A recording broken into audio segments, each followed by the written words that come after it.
It has begun. That's right.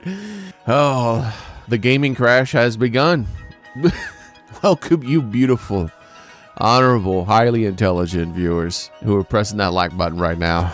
And I guess, surely there is nobody else, is there? I guess there always is. So welcome, you Shirleys. And defenders of the indefensible. Pretty cool title, really. I mean, your deeds are cool, but pretty cool title. Anyways, yeah, Xbox has decided to increase the prices of their games to $80. They heard Nintendo loud and clear. Nintendo's are $80, and Xbox is like, we got you, fam.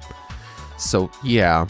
And don't go blaming the tariffs. Don't go blaming the tariffs. Come on, man. This is a global increase. Spain didn't increase their tariffs to wherever the heck they're shipping this crap from. But isn't it interesting that the very video game company that pulled the gaming industry from the brink of destruction is the one pushing it over the cliff and going, tee-hee? Nintendo's doing it, man. I mean, for years, people have been crying about and shouting about a gaming crash happening. I've never been one of those people. I've always been one of those people who's like, when they're like, people would say that, I'm like, that's not going to lead to a gaming crash. What are you talking about? But here, with these price increases, oh yeah, there's a gaming crash coming. Within, I don't know when it's going to happen, but it's going to come. I mean, think about it. You got $80 games. You had $70 games only a few years ago. Now you have $80 games. By the time the PlayStation 6 and the Xbox anus comes out, they're going to be $90 games. And then halfway through the generation, they're going to be $100 games. Because they're not building wide anymore. They're building tall. Because like, who even buys Xboxes? Think about this. Who even buys Xboxes right now? They're the worst selling console. Their games are mediocre to bad. Who's buying their games and who's buying their Xboxes? So they've given up. The thing is that we've long passed affordability. What a lot of you don't know is that all these old consoles sold really well, but they tended to sell well after the price drop. Yeah, the Nintendo Entertainment System may have launched at like $200, but it didn't start selling well until they dropped the price to $100. And then adjusted for inflation, it's even more cheaper than today's consoles. So the majority of people who got into gaming have always got into gaming when it was affordable. They waited for the price drops of the games. They waited for the price drops of the consoles. They waited for the ability to rent the game from a store. But with these microtransactions, with them not dropping the prices anymore, they're not growing the industry. There's multiple tactics, but let's look at these primary two. And there's building wide or building tall, okay? The gaming industry has shifted to a building tall. It used to always be about building wide. Make their games affordable, make their hardware affordable, and what you end up with is more and more and more customers. This is how it became the most successful entertainment industry in the entire world, was by building wide, by making affordable, fun entertainment. But the more they increase their prices, the more they're going to price people out. The more people who even can afford it are going to walk away because they're like, that, I don't know, man. That's a lot of money. It's a lot of money for something I don't know. Over the years, my perspective on the price of games has changed completely. Think about it. Imagine if they dropped the price of games to $30. Don't tell me you wouldn't probably buy twice as many games. Think about how many games you saw announced this year that looked somewhat interesting, but you weren't interested enough to pay $60. What if that game was $20? Look at Starfield. Do you think Starfield would have reviewed as bad with consumers if it was a $20 game? Do you think it would have sold 3 times as many copies if it was a $20 game? I personally would not have hated it as much as if it was a $20 game.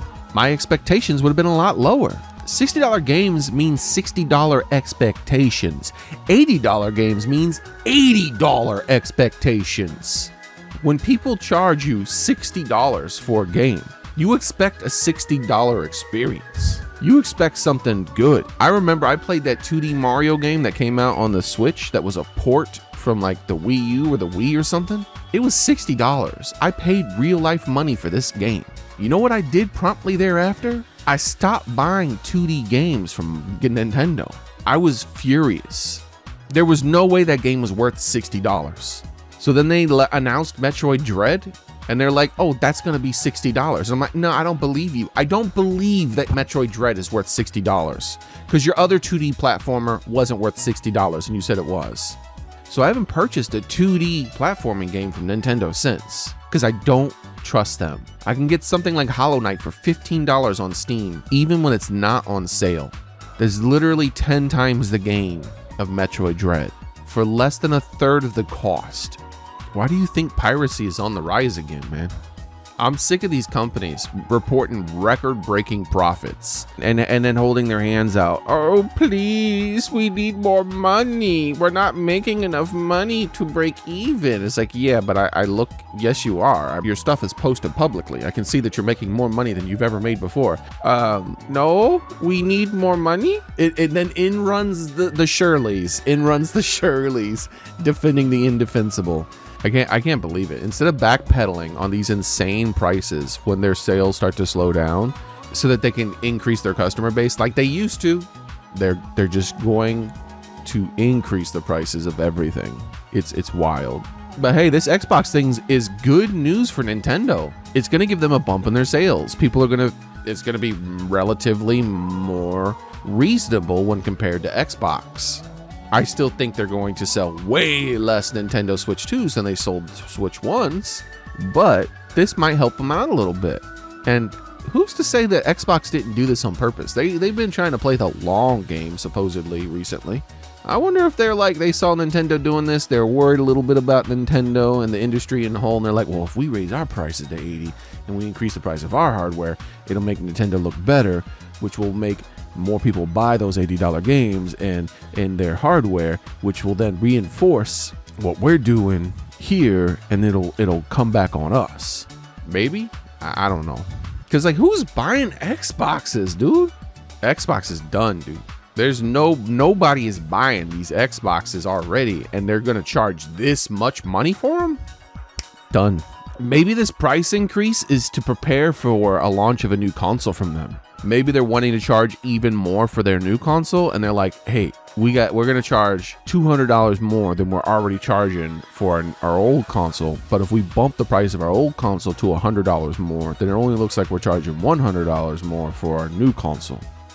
Maybe that's why they're doing it. I don't know. Either way, a gaming crash is coming.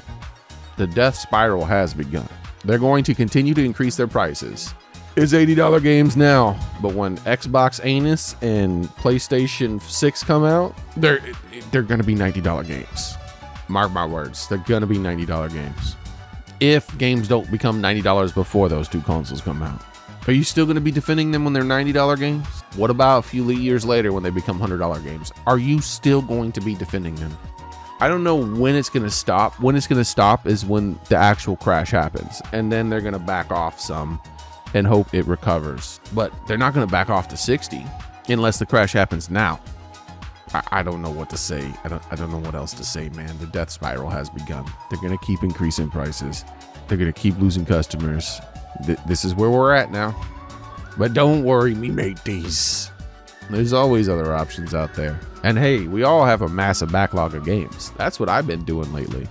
I took a break from my backlog to play Metaphor ReFantazio. I got it on a discount, so it was cheaper than $70. It was actually like a $50 game when I got it. And I was like, all right, that's reasonable. And I'm about finished with that. After that, I'm going to be playing a game that's been on my backlog for a long time, Red Dead Redemption. I've never played any Red Dead Redemption games. I got both of them for $20. So I'm going to play Red Dead Redemption 1 and 2. And as I understand it, there's some sort of undead version or something of 1, I guess. So I'll play that too because it's part of the disc. It's all on the disc too. Just going to slide it into my console, play those games, and then move on to something else that's on my backlog most likely. I don't know. I'm rambling. I don't know, man. You guys have a nice one. Good luck, everybody. I hope you have a good large backlog, and if you don't, your mateys will always be waiting for you. All right.